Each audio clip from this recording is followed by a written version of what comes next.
All right, Hollis, what do you think of classroom learning compared to organic learning?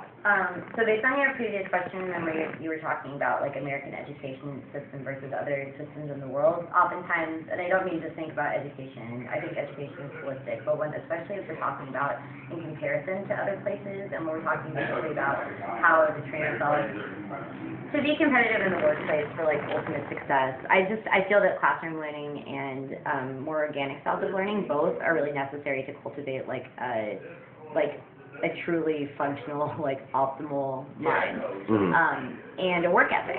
Because ultimately, I think the great thing about organic styles of learning is that you come into yourself, you learn how to articulate and to understand yourself as more than just a statistic, as more than a number, as like a functional human being that has a lot of like life and imagination and lots to give. And then being in a classroom setting can be really helpful too, because it can standardize you essentially to like the industrial, like functional, like need to be efficient ways that we unfortunately find ourselves in. I mean, unfortunately otherwise, but that are a reality in our world. So, like, I think that the best parts are when you're able to infuse the organic with the classroom, and so infuse essentially the organic with the institutional.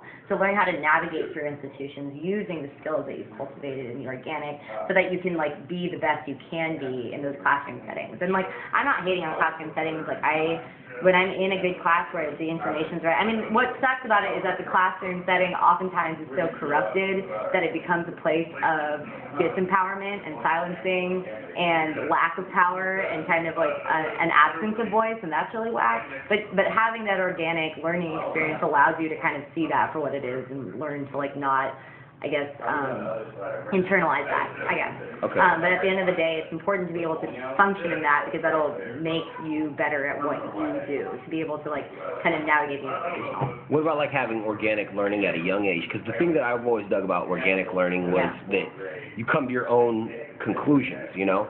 Absolutely. And when you learn something on your own, it stimulates you wanting to learn more. Yeah, totally. And what's even further really important within that is like, you know, organic learning at a young age. Like I think Montessori schools are brilliant. The idea that you can give young kids free choice and free will to like kind of learn what they want to do and develop what they want to develop, and it's not in the timeline space. But what's great is to, you know, once you have all these self-realizations and these self-understandings about the way that you think, bringing that into a more structured setting where you have to problem solve with other people, utilizing your own individualism, but also learning how to you know, come to your own conclusion and come to the right answer. But sometimes it has to be through consensus and modified consensus. And sometimes you do have to do compromises, like if only functionally, in order to get things done. And I think that's something that's really important to learn as well. So, I mean, optimally, it'd be great to create a bridge between the organic, holistic learning and also the more institutional classroom learning, so that like kind of both inform each other.